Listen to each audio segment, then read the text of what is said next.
30 जनवरी 1948 को नाथूराम गोडसे ने गांधी की हत्या कर दी थी। मुकदमा 27 मई 1948 को शुरू हुआ और 10 फरवरी को समाप्त हुआ। 1949 उन्हें मौत की सजा सुनाई गई थी। पंजाब से एक अपील। उच्च न्यायालय तब शिमला में सत्र में पक्ष नहीं पाया और सजा को बरकरार रखा गया था। यह कथन द्वारा दिया गया अंतिम कथन है। 5 मई 1949 को कोर्ट के समक्ष गोडसे, पंजाब उच्च न्यायालय, पीटरहॉफ, शिमला, भारत। मैंने गांधी को क्यों मारा? एक भक्ति ब्राह्मण परिवार में जन्मे मैं सहज ही आ गया। हिंदू धर्म, हिंदू इतिहास और हिंदू संस्कृति का सम्मान करें। मैं इसलिए समग्र रूप से हिंदू धर्म पर गहन गर्व किया गया था। जैसे जैसे मैं बड़ा हुआ, मैंने मुक्त सोच की प्रवृत्ति विकसित की। किसी भी अंधविश्वास के प्रति, किसी भी तरह के अंधविश्वास से डरे हुए, राजनीतिक या धार्मिक, इसलिए मैंने उन्मूलन के लिए सक्रिय रूप से काम किया। अस्पृश्यता और जन्म पर आधारित जाति व्यवस्था। अकेला मैं खुले तौर पर जाति विरोधी आंदोलनों के आरएसएस विंग में शामिल हो गया और यह बनाए रखा कि सभी हिंदू समान स्थिति के थे। अधिकार सामाजिक और धार्मिक और उच्च माना जाना चाहिए। यह केवल योग्यता के आधार पर कम और जन्म की दुर्घटना से नहीं। किसी विशेष जाति या पेशे में मैं सार्वजनिक रूप से संगठित जाति विरोधी आंदोलन में भाग लेता था, जिसमें हजारों हिंदू, ब्राह्मण, क्षत्रिय, वैश्य, चमार और भंगी ने भाग लिया। हमने तोड़ दिया जाति नियम और एक दूसरे की संगति में भोजन किया। मैं रावण, चाणक्य के भाषणों और लेखों को पढ़ा है। दादा भाई नौरोजी, विवेकानंद, गोखले, तिलक सहित भारत के प्राचीन और आधुनिक इतिहास की पुस्तकें और कुछ इंग्लैंड, फ्रांस, अमेरिका और रूस जैसे प्रमुख देश। इसके अलावा मैंने समाजवाद और मार्क्सवाद के सिद्धांतों का अध्ययन किया। लेकिन सबसे बढ़कर मैंने वीर जो कुछ भी पढ़ा उसका बहुत बारीकी से अध्ययन किया। सावरकर और गांधी जी ने मेरे बारे में लिखा और बोला था। ध्यान रहे, इन दो विचारधाराओं ने इसमें अधिक योगदान दिया है। भारतीय लोगों के विचार और कार्य को ढालना पिछले 30 वर्षों के दौरान किसी भी अन्य एकल की तुलना में कारक किया है। यह सब पढ़ने और सोचने से मुझे विश्वास हो गया कि यह मेरा है। एक देशभक्त के रूप में हिंदुत्व और हिंदुओं दोनों की सेवा करना पहला कर्तव्य, और एक विश्व नागरिक के रूप में स्वतंत्रता और सुरक्षित करने के लिए के कुछ 30 करोड़ 300 मिलियन के न्यायसंगत हितों की रक्षा करें। हिंदू स्वतः ही स्वतंत्रता का गठन कर लेंगे और संपूर्ण भारत का कल्याण, मानव जाति का 5वां हिस्सा। यह दोषी ने मुझे स्वाभाविक रूप से हिंदू संघ के लिए खुद को समर्पित करने के लिए प्रेरित किया।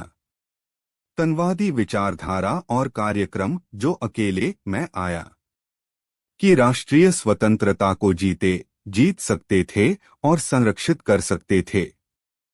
हिंदुस्तान मेरी मातृभूमि और उसे सच करने में सक्षम बनाओ। मानवता की सेवा भी। वर्ष 1920 से अर्थात लोका के निधन के बाद मान्या तिलक कांग्रेस में गांधी जी का प्रभाव सबसे पहले बढ़ा और फिर सर्वोच्च हो गया। जनता के लिए उनकी गतिविधियां, जागरण उनकी तीव्रता में अभूतपूर्व थे और थे। सत्य और अहिंसा के नारे से प्रबल हुआ जिसे उन्होंने देश के सामने धूमधाम से परेड की। कोई समझदार या प्रबुद्ध व्यक्ति उन नारों पर आपत्ति कर सकता था। वास्तव में उनमें कुछ भी नया या मौलिक नहीं है। वे निहित हैं हर संवैधानिक सार्वजनिक आंदोलन में। लेकिन ऐसा कुछ नहीं है। लेकिन एकमात्र सपना, यदि आप कल्पना करते हैं कि मानव जाति का बड़ा हिस्सा अपने सामान्य जीवन में दिन प्रतिदिन इन ऊंचे सिद्धांतों का ईमानदारी से पालन करने में सक्षम है या कभी भी बन सकता है।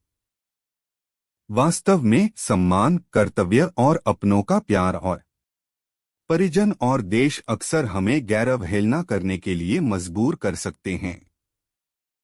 हिंसा और बल प्रयोग करना। मैं कभी नहीं सोच सकता था कि आक्रमण का सशस्त्र प्रतिरोध अन्यायपूर्ण है। मैं चुनाव करूंगा। इसका विरोध करना एक धार्मिक और नैतिक कर्तव्य है, और यदि संभव हो तो रामायण में बल के प्रयोग से ऐसे शत्रु को परास्त करना।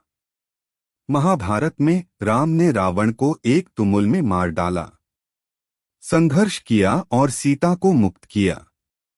कृष्ण ने अपनी दुष्टता को समाप्त करने के लिए कंस का वध किया, और अर्जुन अपने कई दोस्तों से लड़ना और मारना पड़ा, और फिर से श्रद्धेय भीष्म सहित, क्योंकि बाद वाले हमलावर की तरफ था। मेरा दृढ़ विश्वास है कि राम, कृष्ण और अर्जुन को हिंसा का दोषी करार देते हुए महात्मा ने मानव के झरनों की पूर्ण अज्ञानता को धोखा दिया। गतिविधि। हाल के इतिहास में यह वीरतापूर्ण लड़ाई थी। छत्रपति शिवाजी द्वारा, जिसने पहले जांच की और अंततः भारत में मुस्लिम अत्याचार को कुचल दिया। यह बिल्कुल था शिवाजी के लिए एक आक्रामक अफजाली पर काबू पाने और उसे मारने के लिए। खान ऐसा न करने पर उसे अपनी जान गंवानी पड़ती। में शिवाजी, राणा जैसे इतिहास के महान योद्धाओं की निंदा। प्रताप और गुरु गोबिंद सिंह को पथभ्रष्ट देशभक्त गांड हिजी ने केवल अपने अहंकार को उजागर किया है। वह था विरोधाभास। कैल जैसा कि यह प्रकट हो सकता है, एक हिंसक शांतिवादी जो अनकहा लाया। सच और गैर के नाम पर देश पर आफत, हिंसा, जबकि राणा प्रताप, शिवाजी और गुरु फिर से करेंगे अपने देशवासियों के दिलों में हमेशा के लिए विराजमान। जो स्वतंत्रता वे उन्हें लाए थे। 32 साल की जमा उत्तेजना, अपराधी अपने आखिरी मुस्लिम समर्थक उपवास में आखिरकार मुझे इस ओर ले गया। निष्कर्ष है कि गांधी के अस्तित्व को लाया जाना चाहिए, तुरंत समाप्त करने के लिए। गांधी ने दक्षिण में बहुत अच्छा किया था, भारतीय कौम के अधिकारों और कल्याण को बनाए रखने के लिए अफ्रीका, वहां के मुनि। लेकिन जब वे अंततः भारत लौटे तो उन्होंने एक व्यक्तिपरक मानसिकता विकसित की, जिसके तहत वह अकेला था। सही या गलत क्या था, इसका अंतिम न्यायाधीश बने। अगर देश उनका नेतृत्व चाहता था, उसे उनकी अचूकता को स्वीकार करना पड़ा। अगर यह नहीं, वह कांग्रेस से अलग खड़े होंगे और आगे बढ़ेंगे अपने रास्ते पर। इस तरह के रवैये के खिलाफ कोई आधा घर नहीं हो सकता। या तो कांग्रेस को अपनी इच्छा उनके सामने आत्मसमर्पण करनी पड़ी, और उन्हें करना पड़ा। उसकी सारी सनक के लिए दूसरी बेला खेलने से संतुष्ट हो। संकीपन, तत्वमीमांसा और आदिम दृष्टि, या यह था उसके बिना आगे बढ़ने के लिए। वह अकेला ही प्रत्येक का न्यायाधीश था। एक और सब कुछ, वह गुरु मस्तिष्क का मार्गदर्शन कर रहा था। सविनय अवज्ञा आंदोलन कोई अन्य तकनीक नहीं जान सकता था। उस आंदोलन की विशेषता, वह अकेला जानता था कि कब शुरू करना है और इसे कब वापस लेना है। आंदोलन सफल या असफल हो सकता है। यह अनकही आपदा और राजनीतिक उलटफेर ला सकता है, लेकिन वह महात्मा की अचूकता पर कोई फर्क नहीं पड़ सकता था। सत्याग्रही कभी असफल नहीं हो सकता, यह घोषित करने का उनका सूत्र था। खुद की अचूकता और खुद के अलावा कोई नहीं जानता था कि सत्याग्रही है। इस प्रकार महात्मा न्यायाधीश और जूरी बन गए। अपने ही कारण में ये बचकानी पागलपन और जिद, जीवन की सबसे गंभीर तपस्या के साथ निरंतर काम और उच्च चरित्र ने गांधी को दुर्जेय और अप्रतिरोध्य बना दिया। बहुत से लोगों ने सोचा कि उनकी राजनीति तर्कहीन थी, लेकिन उन्हें या तो कांग्रेस से हटना पड़ा या जगह उनके चरणों में उनकी बुद्धि के साथ करने के लिए जैसा वह पसंद करता है। एक पीओ में ऐसी पूर्ण गैर जिम्मेदारी का मामला गांधी दोषी था। गलती के बाद गलती, विफलता के बाद विफलता, आपदा के बाद आपदा। गांधी की मुस्लिम समर्थक नीति स्पष्ट रूप से उनके प्रति की राष्ट्रभाषा के प्रश्न पर पद्य रवैया। भारत, यह बिल्कुल स्पष्ट है कि हिंदी का सबसे पूर्व दावा है प्रमुख भाषा के रूप में स्वीकार किया जाए। प्रारंभ में भारत में अपने करियर के दौरान गांधी ने हिंदी को एक बड़ा प्रोत्साहन दिया, लेकिन जैसा कि उसने पाया कि मुसलमानों को यह पसंद नहीं आया, वह बन गया जिसे हिंदुस्तानी कहा जाता है उसका चैंपियन। भारत में हर कोई जानता है कि हिंदुस्तानी नाम की कोई भाषा नहीं है, यह है कोई व्याकरण नहीं, इसकी कोई शब्दावली नहीं है, यह एकमात्र बोली है, यह है बोला लेकिन लिखा नहीं, यह एक कमीने जुबान और क्रॉस हिंदी और उर्दू के बीच नस्ल और यहाँ तक कि महात्मा के भी नहीं परिष्कार इसे लोकप्रिय बना सकता है। लेकिन खुश करने की चाहत में मुसलमानों ने जोर देकर कहा कि अकेले हिंदुस्तानी होना चाहिए। भारत की राष्ट्रीय भाषा। उनके अंधे अनुयायी निश्चित रूप से उसका समर्थन किया और तथाकथित संकर भाषा शुरू हुई। इस्तेमाल किया गया हिंदी भाषा का आकर्षण और पवित्रता थी। मुसलमानों को खुश करने के लिए वेश्यावृत्ति करना। उनके सारे प्रयोग हिंदुओं की कीमत पर थे। अगस्त 1946 से की निजी सेनाएं। मुस्लिम लीग ने हिंदुओं का नरसंहार शुरू किया। उसके बाद वायसराय लॉर्ड वेवेल हालांकि जो कुछ हुआ उससे व्यथित थे। पेनिंग सरकार के तहत अपनी शक्तियों का उपयोग नहीं करेगा। 1935 का भारत अधिनियम बलात्कार, हत्या और आगजनी को रोकने के लिए बंगाल से कराची की ओर हिंदू रक्त प्रवाहित होने लगा। हिंदुओं द्वारा कुछ प्रतिशोध। सितंबर में बनी अंतरिम सरकार को उसकी मुस्लिम लीग ने तबाह कर दिया था। इसकी स्थापना से ही सदस्य, लेकिन जितना अधिक वे बन गए, जिस सरकार के वे हैं उसके प्रति विश्वासघाती और देशद्रोही एक हिस्सा थे, उनके लिए गांधी का मोह जितना बड़ा था। लॉर्ड वेवेल को इस्तीफा देना पड़ा क्योंकि वह एक सीट नहीं ला सके और उसके बाद लॉर्ड माउंटबेटन ने उसका उत्तराधिकारी बना लिया। राजा लॉग के बाद किंग स्टॉर्क था, जिस कांग्रेस ने अपने राष्ट्रवाद और समाजवाद का घमंड गुप्त रूप से स्वीकार किया गया। पाकिस्तान सचमुच संगीन के बिंदु पर और बुरी तरह से जिन्ना के सामने आत्मसमर्पण कर दिया। भारत का विभाजन हुआ और 1/3 अगस्त से भारतीय क्षेत्र हमारे लिए विदेशी भूमि बन गया। 15/1947 कांग्रेस में लॉर्ड माउंटबेटन का वर्णन किया जाने लगा। सबसे महान वायसराय और गवर्नर जनरल के रूप में यह सर्कल देश कभी था। सत्ता सौंपने की आधिकारिक तिथि 30 जून 1948 के लिए नियत किया गया था, लेकिन माउंटबेटन ने अपनी रूढ़ि से कम सर्जरी ने हमें 10 महीने में विभाजित भारत का उपहार दिया। अग्रिम रूप से गांधी ने 30 के बाद यही हासिल किया था। वर्षों की निर्विवाद तानाशाही, और यही है कांग्रेस पार्टी स्वतंत्रता और सत्ता का शांतिपूर्ण हस्तांतरण कहती है। हिंदू मुस्लिम एकता का बुलबुला आखिरकार फूट पड़ा और एक सिद्धांत गंभीर राज्य की स्थापना नेहरू की सहमति से हुई थी और उनकी भीड़, और उन्होंने उनके द्वारा जीती गई आजादी को बुलाया है। बलिदान किसका बलिदान?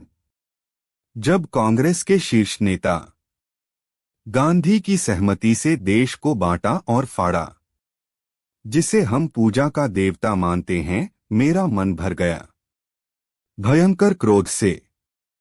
गांधी द्वारा अपने विराम के लिए लगाई गई शर्तों में से एक दिल्ली में हिंदू शरणार्थियों के कब्जे वाली मस्जिदों से संबंधित आमरण अनशन। लेकिन जब पाक में हिंदू इस्तान हिंसक हमलों के अधीन थे, उन्होंने इतना नहीं किया।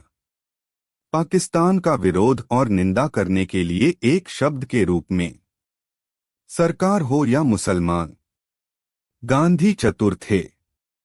यह जानने के लिए पर्याप्त है कि आमरण अनशन करते समय क्या उसने इसे तोड़ने के लिए मूसा पर कुछ शर्त लगाई थी। पाकिस्तान में लिम शायद ही कोई मिला होगा। मुसलमान जो उपवास रखते तो कुछ दुख दिखा सकते थे, उनकी मृत्यु में समाप्त हो गया। यही वजह थी कि उसने जानबूझकर मुसलमानों पर कोई शर्त थोपने से परहेज किया। वह था इस अनुभव से पूरी तरह वाकिफ हैं कि जिन्ना बिल्कुल नहीं थे उसके उपवास और मुस्लिम लीग से परेशान या प्रभावित। गांधी की अंतरात्मा की आवाज के लिए शायद ही कोई मूल्य जुड़ा हो। गांधी को राष्ट्रपिता कहा जा रहा है, लेकिन अगर ऐसा है तो वह अपने पैतृक कर्तव्य में असफल हो गया था, क्योंकि उसने अपनी सहमति से राष्ट्र के साथ बहुत विश्वासघात किया है। इसके विभाजन के लिए मैं दृढ़ता से कहता हूं कि गांधी अपने कर्तव्य में विफल रहा है। ये साबित हुए हैं पाक के पिता इस्तान, उनकी आंतरिक आवाज, उनकी आध्यात्मिक शक्ति और उनका सिद्धांत। जिस अहिंसा से इतना कुछ बना है, सब बिखर गया है। जिन्ना की लोहे की इच्छा से पहले और शक्तिहीन साबित हुए।